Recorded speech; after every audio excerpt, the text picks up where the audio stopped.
what's going on everyone? It's Stephen here for HeyTechi back again. Today we're going to be looking at Aqara's M2 hub. For those of you not already familiar, Aqara is a smart home device manufacturer who was set up in 2016 and has since then established themselves as one of the foremost developers of smart home devices globally today.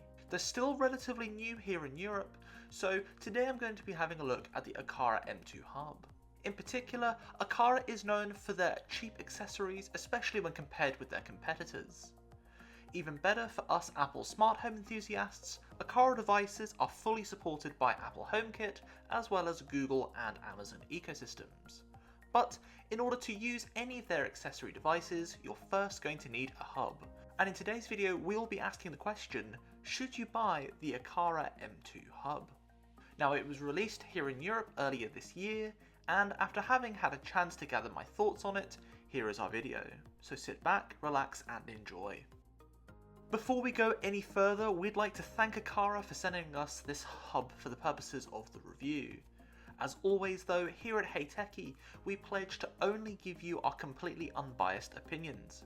You cannot buy trust, and that's why we are so proudly independent and always strive to be as transparent as possible so that you, our viewers, can make the most informed buying decisions for your smart home. Since this product has already been out for a while, we're not going to do our traditional unboxing since you'll be able to find that elsewhere on YouTube. Instead today we're just going to jump straight to the real question.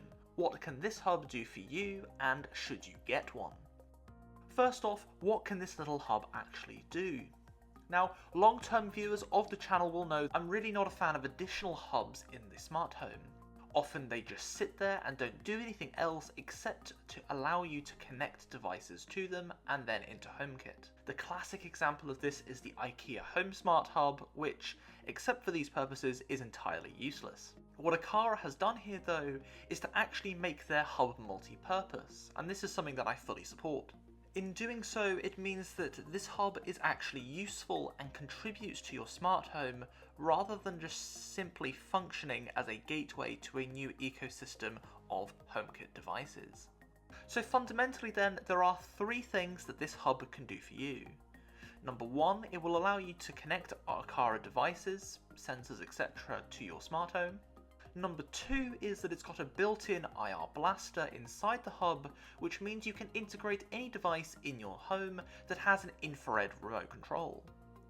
Note though that the remote control functionality is exposed only through Siri shortcuts and not HomeKit. And number three is that this hub has got a speaker built into it, which can then be used as part of a home alarm system or a doorbell setup depending on what accessories you use. So let's dive a little deeper then. Later this month we'll be marking our first anniversary here on YouTube.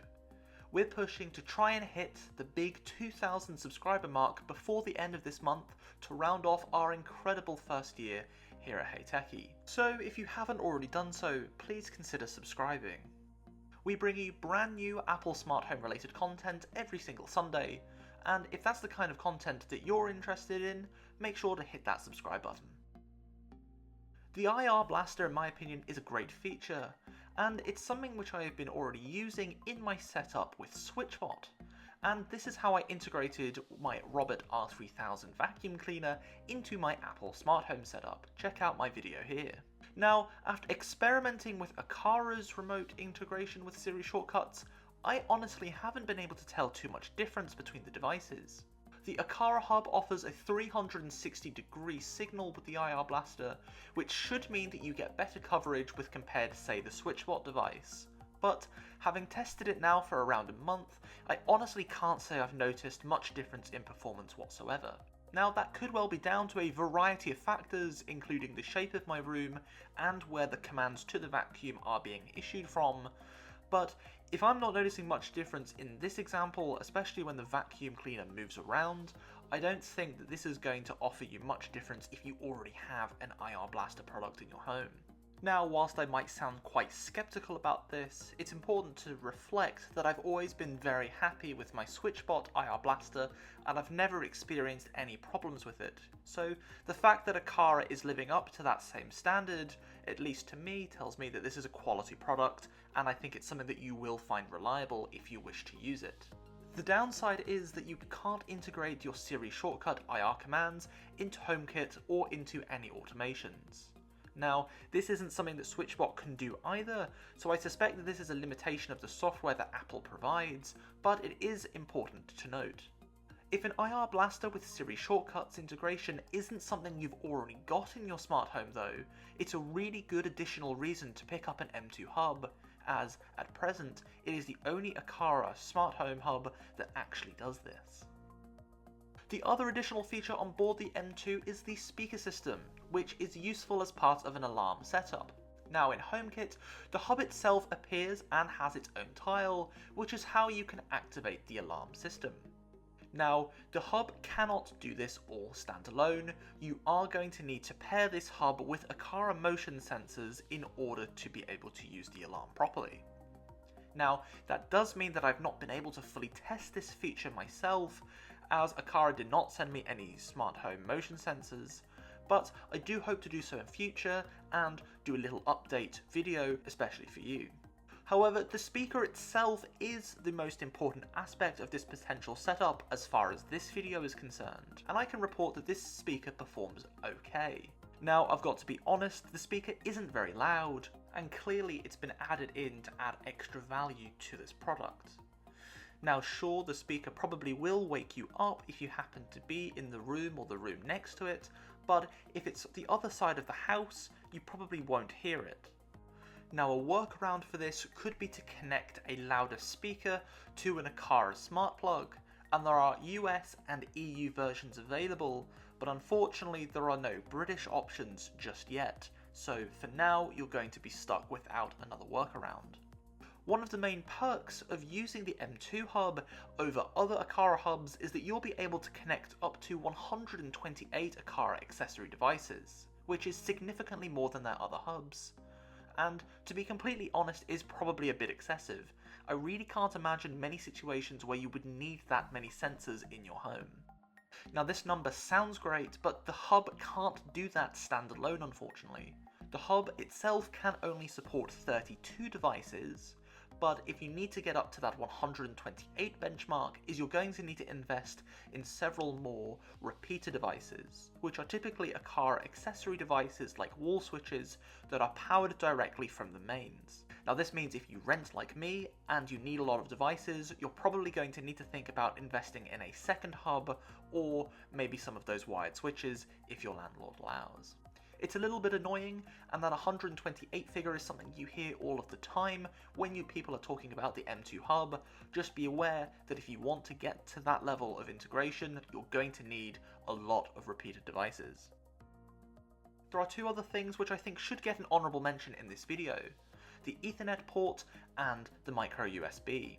The fact that the M2 hub has a built-in RJ45 Ethernet port means you're not going to necessarily have to rely on Wi-Fi when using Aqara products in your smart home.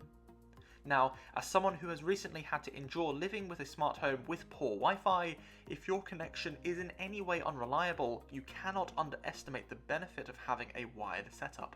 Now, when I set this up for the very first time, I did experience some problems with getting the hub connected, but after a factory reset, I've not had an issue since. It's also worth mentioning that when I set it up with Wi-Fi, I had absolutely no problems. It was only when I tried to do a wired connection. Not having to rely on poor quality Wi-Fi is going to be revolutionary if this is something you've struggled with. The other thing to note is the micro USB port on the back of the device, which is how you can power it. Now, if you happen to use a power bank that has pass-through charging, you can actually maintain your Aqara-based smart home setup even in the event of a power cut. Now this might be a really niche circumstance, but if you're using Aqara as your home alarm system, you're going to need it to work whether the power is on or not. This is one of the great things about a Zigbee setup more generally, is that since most of the accessories are battery powered and communicate through Zigbee rather than Wi-Fi, the system can continue to sustain itself even if the internet and the power goes down, so long as the hub is connected to a power source. We're going to be reviewing a few more of Aqara's latest sensors in the coming weeks, so I don't want to say too much more for now on this, but needless to say, the fact that you can power this device through a power bank is a great additional feature which I think some users would really benefit from. So the bottom line then, should you buy an Aqara M2 hub? If you're just getting started with Aqara, I think it's a no-brainer that you should pick one of these up. Aqara do offer other hubs, which you definitely should check out before making any final decision. But in our opinion, the Ethernet port, plus the additional bonus of the IR blaster and the alarm system directly integrated into the hub, make a really compelling argument to pick one of these up, especially since most people will also be getting motion sensors at exactly the same time. All in all, if you got one of these, I don't think you'd regret it. Thank you so much for watching. If you haven't already done so, make sure to smash that like button so that YouTube knows that you've enjoyed this video and the algorithm will share it to others too. Make sure, if you haven't already done so, to subscribe and let us know in the comments what you make of the Aqara M2 hub. Do you have one already and would like to share your experience with it? Please drop a comment down below. Until next time then, I've been Stephen for HeyTechi.